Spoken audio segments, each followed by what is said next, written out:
Bonjour à tous les trois, à tous les quatre. Alors, donc Anna Boata, je ne vous présente pas. Vous êtes directrice de la recherche macroéconomique d'Allianz Trade. On l'a vu à l'instant, vous avez entendu. François Bouy, vous êtes DAF de Labrador, spécialisé dans l'information d'entreprise et la communication financière. Bonjour, bienvenue.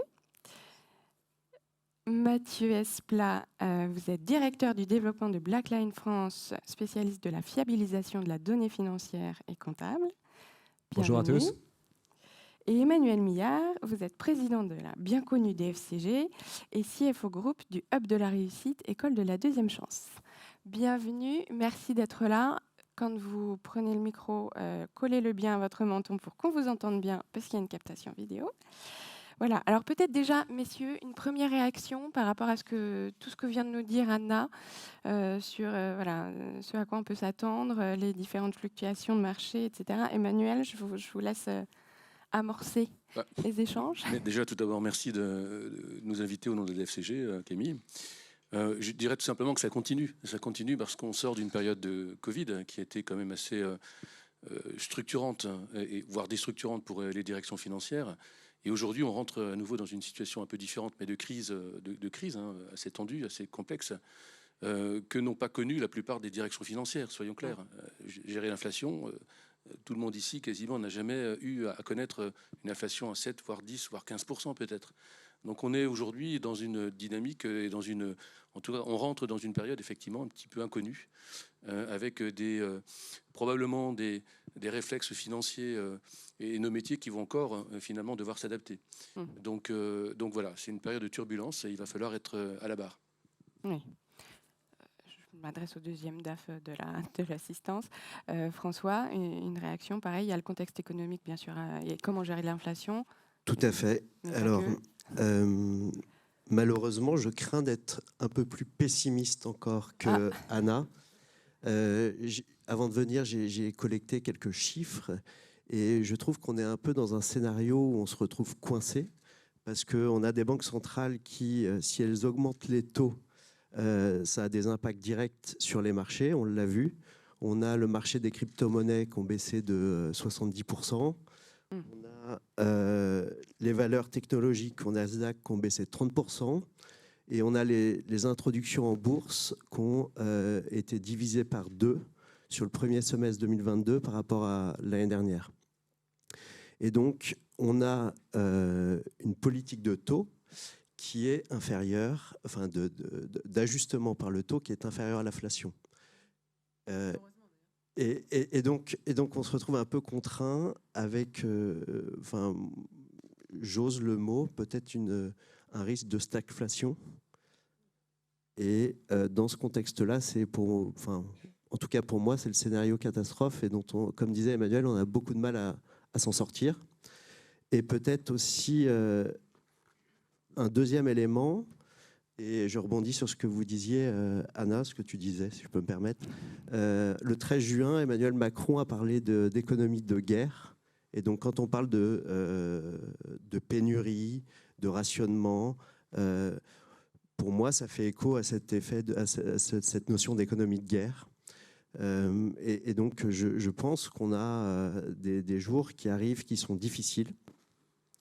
Et tout ça dans un contexte de polarisation du monde, avec la Chine d'un côté, le monde occidental de l'autre, la Russie qui vend son pétrole à l'Inde. Et quand on compare l'Oural, qui est le prix du pétrole qui provient de la Russie par rapport au prix du Brent, on a un écart de prix de 40%. Donc on peut se retrouver aussi dans un monde dans lequel on était habitué, qui était assez unifié, et pour lequel on va avoir une accentuation des divergences, des écarts au sein des secteurs. Oui, donc beaucoup d'incertitudes et beaucoup de choses qui bougent. Même constat, Mathieu aussi, vous le sentez vous? Moi, là où ça me fait réagir, les propos donc, qui ont été partagés par Anna ce matin, et un peu en lien avec la thématique aujourd'hui, finalement, il y a un peu de tendance. Là, on a enchaîné des crises pendant 2 ans, des crises géopolitiques, sanitaires. C'est en train un peu de se transformer d'une certaine façon en crise économique. Et à côté de ça, il y a aussi une tendance de fond. pas dans les 2 dernières années, mais peut-être dans les 20 dernières années. Anna, elle nous parlait de la dette souveraine. Ce n'est pas un sujet qui date d'il y a 2 ans, c'est plus ancien. Et quand on transpose ça au monde des entreprises, il y a tout un tas de contextes, du coup, un peu des crises en fait, à devoir gérer assez rapidement et réagir assez rapidement. Donc ça, c'est tout ce dont on parlait à l'instant là, avec l'inflation, par exemple. Mais il y a aussi des tendances de fond. Enfin, en 20 ans, il y a une société comme Amazon qui naît, qui s'impose comme une des plus grandes entreprises du monde et qui change totalement la donne sur un marché. Et donc les sociétés, en fait, nos sociétés, elles doivent finalement avoir ces 2 tendances en fait en parallèle pour pouvoir surréagir quand il y a des crises qui sont en train d'apparaître, mais aussi pouvoir construire une stratégie avec une tendance de fond dans la durée pour le coup. Oui, c'est ça. Donc il faut vraiment savoir s'adapter rapidement. Donc on en revient à notre thème de l'agilité. On a ce besoin d'agilité. Donc pour vous, si je comprends bien Mathieu, l'agilité, c'est la double vision, à la fois à court terme et long terme. Cette capacité à... Ouais, parce que finalement, le risque, quand on est comme là en temps de crise, finalement, c'est que ça devienne, que ça monopolise toute l'énergie. C'est ça. On reste que sur la gestion de crise. Et on est en train d'enchaîner, en fait, on traite que du court terme parce que c'est important. Et puis si on n'éteint pas le feu, c'est toute la maison qui brûle finalement. Mais en faisant ça, on est en train de sortir aussi des enjeux stratégiques pour le coup des entreprises sur des tendances un peu plus long terme, soit de devoir réinventer des modèles économiques, soit des sujets. Hier avec Emmanuel, on était à Lille en train de parler du RSE par exemple, donc des sujets comme ça qui doivent aussi, pour le coup, on doit maintenir le cap sur ces sujets. Et donc, dans les sociétés, on se retrouve avec un peu comme avec 2 fonctionnements qui doivent fonctionner en harmonie et en parallèle. Des groupes, comme un groupe de travail qui soit capable d'encaisser en fait une crise et pour apporter des réponses tout de suite et savoir comment on s'adapte rapidement. Mais également un groupe, donc c'est peut-être plus les sujets de direction, qui soit capable de fixer un cap et de le maintenir. Oui. Oui. Alors j'entends agilité, adaptabilité. Ça implique quand même pas mal de transformations. Oui, complètement. Je pense qu'on est. Alors, c'est vrai que chaque crise a ses vertus. En l'occurrence, crise sanitaire, puisque crise sanitaire puis crise en tout cas tension économique assez forte, ça s'est vertu parce que ça oblige finalement les directions financières en premier chef à se transformer. C'est vrai que les directions financières ont appris aussi à travailler avec les directions des ressources humaines, par exemple, avec les DSI, ce qu'on ne voyait pas forcément facilement dans les entreprises. Donc elles ont appris à travailler ensemble et c'est vrai que ces directions ont été globalement exposées assez fortement. Et puis c'est vrai que ces périodes-là sont des périodes où on est probablement plus financier, innovant, on recherche des solutions, on cherche à s'assurer que finalement peut-être à proposer des projets qu'on n'aurait pas présentés il y a et qui auraient mis certainement plus de temps.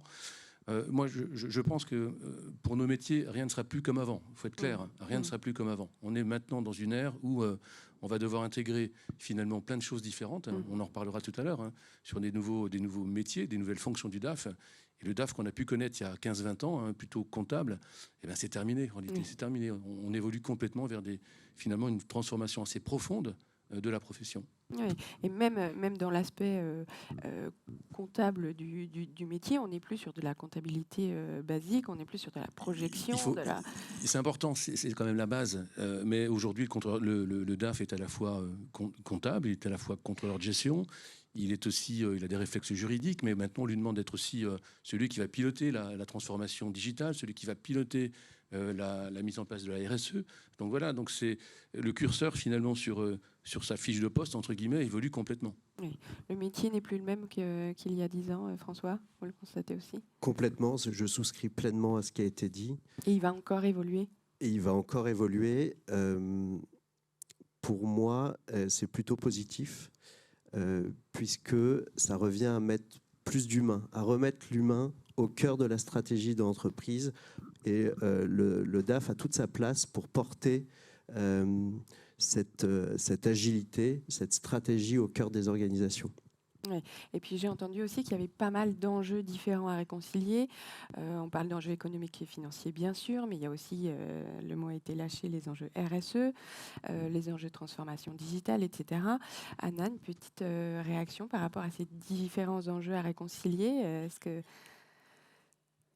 Oui, effectivement, c'est nous déjà en tant qu'économistes chez Allianz Trade, on travaille de plus en plus avec la direction financière et de plus en plus en mode scénario. Donc effectivement, on a au moins 2 scénarios dans lesquels on travaille pour faire des projections court terme ou moyen terme. parce qu'on travaille aussi pour Allianz, donc ça va être aussi du moyen-long terme. Mais clairement, aujourd'hui, je pense qu'il y a des problématiques de cette crise économique, peut-être financière à venir, qui sont connues, que comment gérer la dépréciation des monnaies dans les pays à l'export, les pays émergents, comment vraiment gérer cette croissance faible. Ça, finalement, on en sort. Hein. Par Covid, on était dans une décennie de croissance faible, mais effectivement, on ne sait pas exactement comment gérer la hausse des coûts salariaux, surtout que là, on a aussi pas mal délocalisé. Donc, effectivement, on est dans des pays où les coûts salariaux augmentent à 15-20%, mais finalement, la monnaie se déprécie. Qu'est-ce que ça veut dire pour nous en tant que zone euro? Donc, on doit aussi faire des calculs un petit peu vraiment réels, pas juste en affichage en nominal. Et puis, effectivement, qu'est-ce que ça veut dire dans le futur, cette inflation qui peut rester élevée parce qu'on a décidé de transformer nos économies un peu trop vite, sans vraiment préparer cette transformation. Et bien sûr, il y a aussi RSE et le climat. On sait très bien que, d'un côté, il y a un impact inflationniste aussi, si vraiment on veut consommer plus vert. Et puis de l'autre côté, il y a un besoin de financement. Et comment on va assurer ce besoin de financement? Donc il y a clairement ce nouveau sujet du coût salarial, de cette inflation. Et nous, en tant qu'économistes, c'est vrai qu'on est de plus en plus mis au cœur aussi du business pour effectivement prendre très pédagogiquement l'impact de l'inflation ou de la stagflation en tant que scénario, donc temporaire ou pas temporaire, à plusieurs niveaux du business et puis à plusieurs horizons de temps. Donc scénariser, modéliser, pour aller vers cette agilité stratégique qui est nécessaire aujourd'hui. Cette agilité stratégique, il faut qu'elle soit pilotée. Là, je me tourne vers Mathieu. Qui pour la piloter? Est-ce que c'est le DAF et ses équipes? Comment on fait? Ouais, merci pour la question. Alors, à minima, ça s'organise. Je vais très humblement emprunter les paroles d'un directeur financier là, dans une ETI. Il m'avait dit, moi, j'ai besoin d'augmenter l'autonomie que je donne à mes contrôleurs et à mon équipe. Et pour faire ça, j'ai besoin d'augmenter le niveau de contrôle et de visibilité que j'ai sur l'ensemble de mon périmètre. Et c'est un effet, je pense, où on cherche à maximiser les deux finalement. C'est comment on augmente l'autonomie qu'on donne aux gens. Parce que je rejoins le point qui était partagé tout à l'heure, il y a quand même une logique humaine en fait derrière et de travailler ça en équipe. Donc comment on fait pour augmenter l'autonomie qu'on donne individuellement aux gens qui composent pour le coup, les équipes dans les directions finance, comptabilité, mais aussi à l'intérieur des entreprises de manière un peu plus large. Et ça doit aller de pair avec comment je maximise la visibilité et le contrôle que je peux avoir sur mon périmètre, notamment quand on est directeur financier. Ce n'est pas un effet déversoir, parce qu'on donne plus d'autonomie, on perd en contrôle, en visibilité. C'est parce qu'on donne plus d'autonomie, on est obligé d'augmenter son contrôle et sa visibilité sur le périmètre. Plus d'autonomie, les CFO autour de la table, oui, donner plus d'autonomie tout en contrôlant, d'accord avec ça? Un des enseignements qui est également important aujourd'hui, c'est qu'on se rend compte que la direction financière est incontournable. Il faut juste comprendre ça également. Dans cette situation, on est incontournable. Je ne dis pas qu'on est indispensable, on est incontournable. Parce qu'effectivement, on est sollicité par différentes analyses, on est... Anna en parlait, il faut revoir complètement la modélisation financière. Je pense que là-dessus, il faut intégrer, alors pas forcément des coûts salariaux, parce que tout le monde ne peut pas non plus se substituer forcément à l'État. Je veux dire, les entreprises aujourd'hui n'ont pas forcément beaucoup de marge de manœuvre pour augmenter les salaires. C'est ce que disait Ruth Bézieux il n'y a pas longtemps. Et donc, c'est un vrai sujet. Intégrer l'évolution du coût des matières premières, forcément, directement ou indirectement, dans nos modèles économiques. Donc, ça bouleverse plein de choses. Donc, ça veut dire qu'on est passé de 21... début 22 à une très forte croissance, 6-7%, à quelque chose qui va être autour de zéro, peut-être même négatif, je ne sais pas. Donc tout ça, ce sont quand même des bouleversements qui sont importants et qu'il faut que le directeur financier, quelle que soit la taille de l'entreprise, j'insiste là-dessus, c'est pas que les grosses entreprises, un responsable financier d'une petite entreprise, il a exactement les mêmes difficultés qu'un dirigeant financier d'une société du CAC 40, c'est les mêmes problématiques. Il a les mêmes problématiques, sauf qu'il est tout seul. Voilà. Et donc, il y a quand même cette dimension à pouvoir intégrer. Donc oui, on est là, il faut qu'on puisse à la fois intégrer tout ce qu'il y a autour de nous, rapidement, très rapidement, et puis continuer à transformer. Je pense qu'il faut profiter de cette période pour transformer. C'est le moment de le faire. C'est toujours dans des situations où c'est compliqué, où c'est tendu, où il faut effectivement en profiter pour essayer de mettre en place des solutions. Oui, on le dit beaucoup, hein, transformer les contraintes en opportunités, profiter de la période, etc. pour changer. J'entends aussi passer peut-être d'une organisation moins verticale et plus horizontale dans ce que vous dites. Vous êtes incontournable à la direction financière, mais il faut travailler avec tout le monde. Ça, c'est un des enseignements importants de cette période Covid dont on est sorti, mais dont on risque de rentrer à nouveau. C'est finalement la transversalité, l'horizontalité, le fait, je disais tout à l'heure, d'arriver à travailler avec les directions, pas que support en réalité, hein, bien sûr support, parce qu'il y a quand même dans nos entreprises un réflexe de verticalité et de travail en silo, qu'on commence à casser, qu'on commence à avoir de moins en moins, parce qu'effectivement, le fait que les gens soient un petit peu partout, à la fois présents, à la fois à distance, en distanciel, fait qu'on est obligé de travailler ensemble et trouver des façons de travailler un peu différentes. Et les directions financières n'échappent pas à cette démarche-là, bien évidemment. Donc oui, moi, je prêche vraiment pour qu'on puisse vraiment que le directeur financier soit quelque part au cœur, naturellement. Hein, je défends aussi au cœur, finalement, de cette transversalité. Et puis que ce que je disais à l'occasion d'un événement avec la MRAE, c'est que de toute façon, le financier est au cœur de tout, en réalité, parce que chaque action, chaque événement est forcément financier, a forcément une conséquence financière. Et ça, il faut pouvoir aussi, nous, à notre niveau, l'intégrer et la restituer. François Oui, alors je serais peut-être un petit peu plus disruptif que ça. C'est peut-être lié à mon passé en start-up.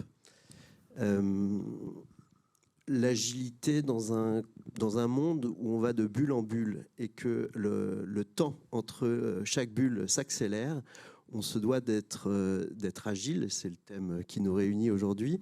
Et dans une économie de guerre, si je fais référence aux propos d'Emmanuel Macron, ça peut être intéressant de s'interroger comment ça se passe par exemple à l'armée. Et il y a une boutade qui circule à l'armée qui dit que la première victime de chaque guerre, c'est le plan. Et donc ça veut dire quoi? Ça veut dire qu'on est dans un monde où moi je crois au processus itératif, je crois au test and learn qui peut nous être enseigné qu'on peut retrouver beaucoup dans les startups. Je vous invite à le lire si ça vous intéresse, un livre de Eric Rice qui s'appelle Lean Startup, qui vous apprend à développer un produit avec un investissement minimal. L'objectif, c'est de libérer les énergies, se donner le droit à l'erreur, de travailler en équipe, de faire venir au sein si je reprends des termes agiles, j'ai fait mon bon élève, le Scrum Management, travailler en mêlée. Donc l'idée, c'est de faire interagir différentes compétences en même temps, qui sont focus, qui sont tournés vers l'objectif qu'on s'est défini. Et donc, ce qui est clair, c'est que quand on travaille en mode agile, on a un objectif qui est clairement défini. Ce qu'on ne maîtrise pas, c'est le comment on va y arriver. Et le comment, c'est, alors dans les startups, ça peut être le client final, ça peut être la vision du dirigeant. Et donc, je pense que pour revenir sur l'agilité, il y a un vrai sens à renouer le temps long de la vision, de la stratégie et le temps beaucoup plus court des urgences de l'action où on doit s'ajuster en permanence. Et c'est ça, en tout cas, les enjeux qui doivent nous animer, je pense, dans une activité agile. Alors, je note beaucoup de vocabulaire emprunté à l'univers des startups. C'est peut-être plus facile à mettre en place ce type de fonctionnement dans une start-up justement que dans une boîte, même si toutes les entreprises sont concernées et ont besoin d'être agiles. Il y a un problème quand même. Enfin, c'est difficile de passer d'une structure hiérarchisée à une structure matricielle ou plus mode projet, où là j'entendais, vous parliez surtout de compétences et pas forcément de fonctions. On a tendance à faire des cellules de crise avec le CODIR, etc. Peut-être que là, il faut aussi impliquer les gens en faisant appel à leurs compétences et pas forcément à leur niveau hiérarchique dans l'entreprise. Mathieu, comment on organise cette agilité? Est-ce que toutes les entreprises peuvent mettre en place des modèles comme ça, agiles? Ouais, alors, plusieurs réflexions là-dessus et un rebond là, sur ce que vient de nous partager François. La référence là qui était mentionnée, c'est une excellente référence. Ce livre, la Lean Startup, qui est en fait, il y a tout un mouvement derrière. Je pense que même si on est dans des directions financières, on doit rentrer là-dedans. Pourquoi? Parce que c'est ce que nous partageait Emmanuel. La direction financière, vu ce qui est en train de se passer, elle est au cœur quand même de la transition. Et ce qu'on sait, c'est qu'on doit fonctionner de manière très agile pour pouvoir gérer les sujets court terme, mais aussi le faire avec aussi dans une perspective de long terme et de pouvoir aussi faire transformer pour le coup l'entreprise. En l'occurrence, ce livre, Lean Startup, les premières pages du livre, on parle d'une société qui s'appelle Intuit dedans. Intuit, donc Eric Reyes, il a été consultant dans cette société, il a grandi avec la société. Intuit, à date, c'est une société qui pèse un peu plus de 100 milliards de valorisation. Donc c'est un chouïa plus petit qu'une société comme Total, qui est un peu notre champion là, sur le CAC 40 en termes de valorisation. Donc c'est applicable aux entreprises qui sont énormes. Emmanuel parlait d'une organisation matricielle. Un champion dans cette catégorie, c'est Amazon. Ils construisent des équipes pluridisciplinaires. Une personne vient du marketing, une des ventes, une de la finance, une du produit. On leur assigne un sujet à traiter et ils le traitent et c'est leur priorité 1 dans leur job. À la fin de l'année, on leur dira « tu as fait un bon boulot si le sujet a été réglé ». Pas s'il a fait à côté tout ce qu'il avait à faire et un peu de temps sur le projet. Et c'est là où ça change en effet l'organisation. Et il faut être prêt en fait à accompagner ce changement dans l'organisation, parce qu'il faut en fait faire pivoter des humains qui avaient l'habitude de travailler sur certaines tâches et qui étaient attendues en fait par l'organisation. Leur dire non, maintenant ta priorité, ça va être de fonctionner dans ce projet-là avec d'autres personnes qui viennent de d'autres départements. Je sais, tu n'as pas eu l'habitude de travailler avec eux comme ça au quotidien, mais maintenant c'est ce qu'on doit faire. Et c'est pas toute l'organisation qui doit pivoter dans ce fonctionnement-là, c'est une partie. En tout cas, pour les sociétés qui veulent se disrupter, comme nous disait François. Et passer au lean. Et passer au lean. Mais en fait, c'est plus, je pense, une culture d'entreprise de dire, hey, est-ce qu'on veut attendre que quelqu'un vienne remettre en cause notre modèle économique ou est-ce qu'on préfère, nous, le faire de l'intérieur ? Oui. Oui. Donc il y a quand même une bascule au niveau de l'état d'esprit, au niveau de la culture d'entreprise à faire. C'est au DAF de l'impulser, ce changement-là, Emmanuel ? Alors, oui, c'est au DAF. Je pense que le DAF, là-dessus, joue un rôle essentiel. Hein, mais ce que disait Mathieu est intéressant parce qu'en réalité, on se rend compte, et je le dis en début d'échange, c'est que le DAF, aujourd'hui, le dirigeant financier, hein, parce que le DAF, c'est un peu réducteur. Oui, hein, oui. voilà, il est quelque part, il devient un peu un super chef de projet. Voilà. Et encore une fois, quelle que soit la taille de l'entreprise, aujourd'hui, la plupart des projets de transformation actuels passent forcément ou quasiment la plupart du temps par la direction financière. Ça, c'est incontournable. Et que ce soit des projets de transformation digitale, ces 2 dernières années, finalement, la plupart des entreprises ont rénové, ont développé des projets de transformation digitale, d'intégration d'outils, comme on l'avait jamais fait par le passé, parce que du jour au lendemain, on était obligé de le faire. Donc ce rôle de chef de projet du DAF, aujourd'hui, il est très important. Et donc, il est forcément au cœur, finalement, du réacteur. Forcément. Et c'est aussi à lui d'impulser un petit peu cette dynamique. Alors, intelligemment, naturellement, il n'y a pas forcément de relation hiérarchique entre le DAF et la DRH ou la DSI, mais c'est aussi à lui d'avoir cette intelligence, finalement, d'être au cœur des décisions, de porter la décision, d'amener la décision. Après, je crois que c'est François qui le disait, je pense que l'humain est important. Voilà. On n'est pas tous fait pareil, il y a des gens qui ont plus de qualité pour porter des projets, d'autres moins. Mais je pense que c'est important, cette dimension humaine, elle est juste essentielle aujourd'hui. Je vois François, justement, qui opine. Complètement. Alors, Emmanuel disait DAF, super chef de projet. Je souhaitais éventuellement préciser un point ou deux, ou compléter. Merci. Alors, pour être franc, on s'est un peu concerté, vous le savez, pour préparer cet échange. Mais sur Lean Startup, pas du tout. Et je trouve ça chouette, Mathieu, qu'on ait les mêmes lectures. Si je peux me permettre de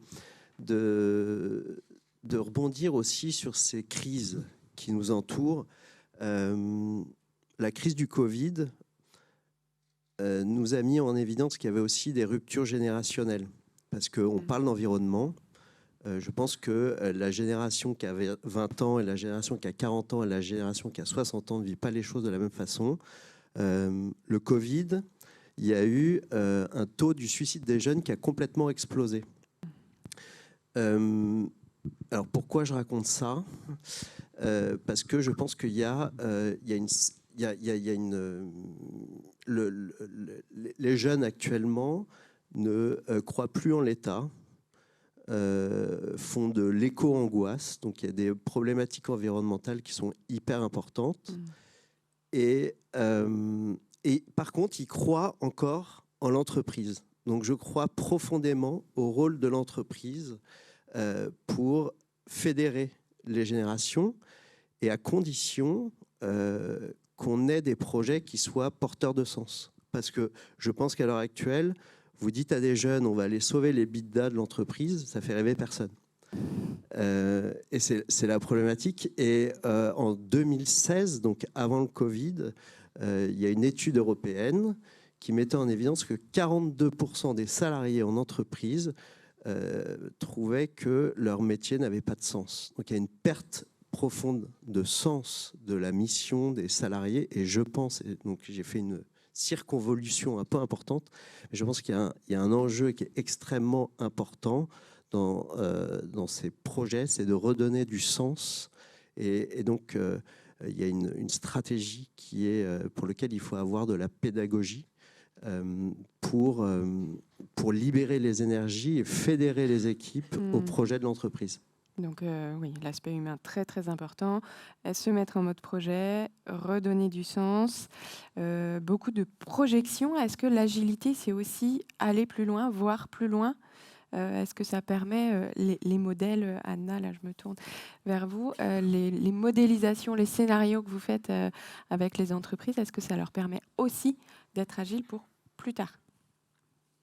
C'est donner de la visibilité là où il n'y en a pas. Donc, c'est plutôt une réflexion de long terme sur des fondamentaux qu'on anticipe, mais qu'on va devoir probablement revoir tous les ans.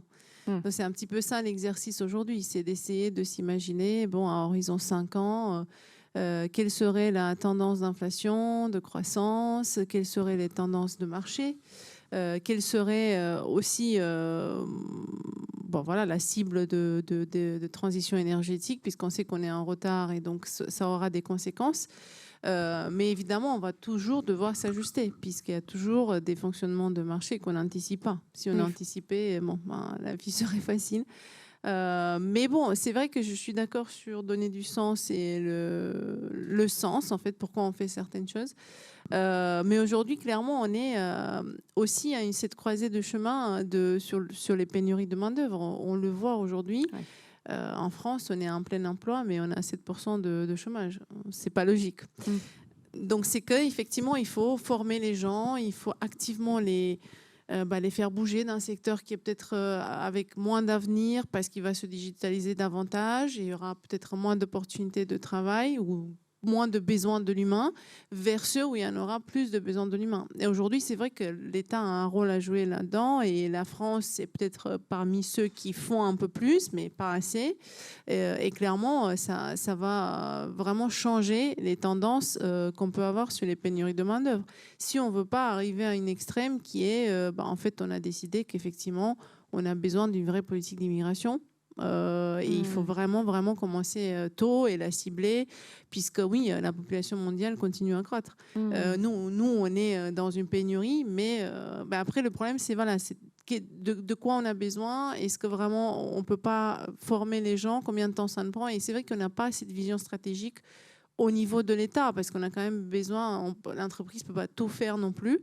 Et c'est vrai que Covid nous a perturbés parce qu'il y a eu cette tendance à croire que l'État va tout sauver, que ce soit aux États-Unis ou en Europe. Et surtout, oui, il y a une vérité qui est les gens ont peut-être trouvé plus de sens, les gens ont trouvé un matelas de sécurité parce qu'ils ont accumulé de la trésorerie.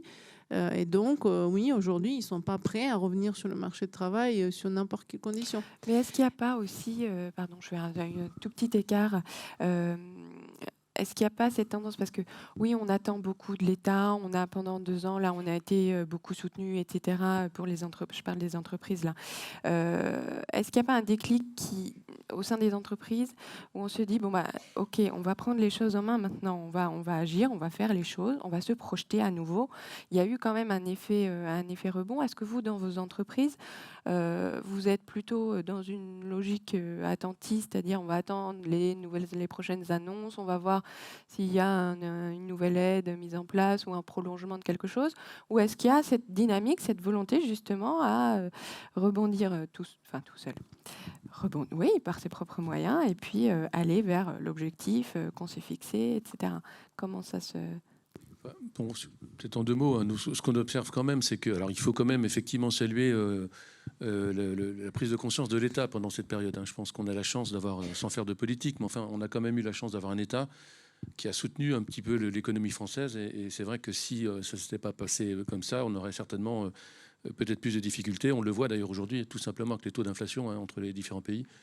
En France, c'est 6%, en Espagne, c'est 10%, etc. Donc il y a quand même cette... donc voilà, donc c'est important de le rappeler. Bon, ça coûte cher, certainement, mais après, la dette, c'est un autre sujet. Mais en tout cas, il faudra en parler certainement à un moment donné, quand même. Ce que je veux dire, c'est que... oui, on observe effectivement que comment dirais-je, c'est important dans les entreprises d'être à la fois, alors, bien sûr, agile dans les directions financières, mais aussi peut-être de ne pas attendre que ça tombe, entre guillemets. C'est vrai qu'il y a eu cette période plutôt facile, mais maintenant, le rôle du dirigeant financier aussi, quelle que soit la taille de l'entreprise, c'est d'être imaginatif, c'est d'aller chercher des solutions. On parlait de la RSE tout à l'heure. La RSE, c'est pareil, on en parle beaucoup, mais pour l'instant, il ne se passe pas grand-chose, hein, il faut le dire, à part les grandes entreprises pour lesquelles il y a des choses qui se structurent, mais pour les autres, c'est quand même aujourd'hui simplement le point de départ. Et donc, le dirigeant financier qui va porter forcément, le responsable financier qui va porter ça, il va devoir aussi être imaginatif, consulter, discuter dans des instances comme celle-ci, par exemple, échanger. Donc, l'agilité, c'est ça aussi, c'est la curiosité du dirigeant financier, c'est d'aller chercher des solutions, y compris de financement en l'occurrence. Parce que je pense que les PGE qui ont été accordés pendant cette période ont surtout servi, comme vous l'avez dit, à reconstituer la trésorerie. En réalité, c'est ça, parce qu'ils n'ont pas été vraiment dépensés. Donc voilà, donc souvent le financier est quelqu'un d'imaginatif, on ne le dit pas assez, mais je pense qu'il faut quand même le rappeler.